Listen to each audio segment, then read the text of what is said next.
កុំទឹកភ្នែករៀមបែកពីមុំនៅទាំងធ្វើបន់ដាំងបាតបន់ស្រន់ឲ្យបងបានសុខមើលថាកូនដងខ្លួនលុកមុខដាក់មុងឲ្យគេពេលក្រោកពីដេកញ៉ាំបាយទៅរៀន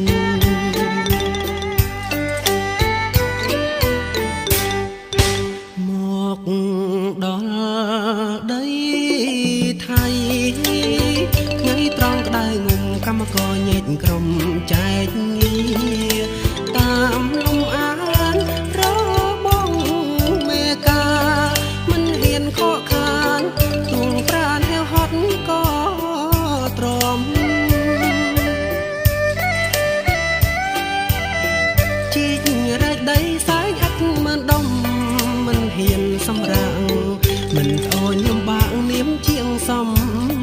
ណងកម្មសានក្រាំងប៉ះមនុស្សមិនត្រង់គេបោកទាំងស្រុងធ្វើកែសំណងចិត្តចោលអាប់ព្រៃ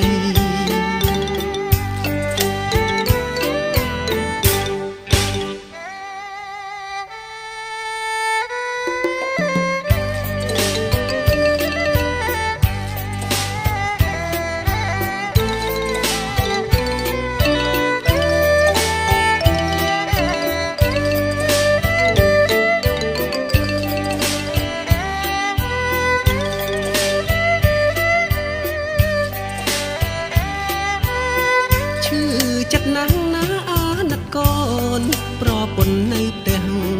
គិតយូរសែនខ្មាំងអស់ញាតទាំងស្រុកគេទាំងពួងមិនល្ងងដោយខ្ញុំ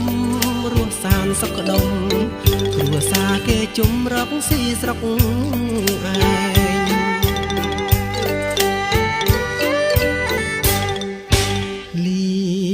ហើយដីថៃ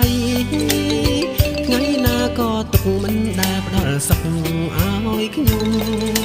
រួមដីគេខំដីខ្មែរសុខំអូមឋានមនោរមធ្លាប់រួមជុំញាតផៅ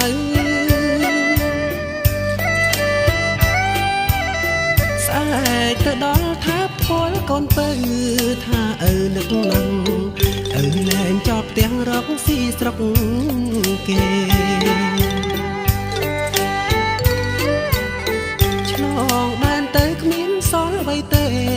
ដល់ផ្ទះទៅទេគ្មានបនសល់គេកម្មក៏ឆ្លង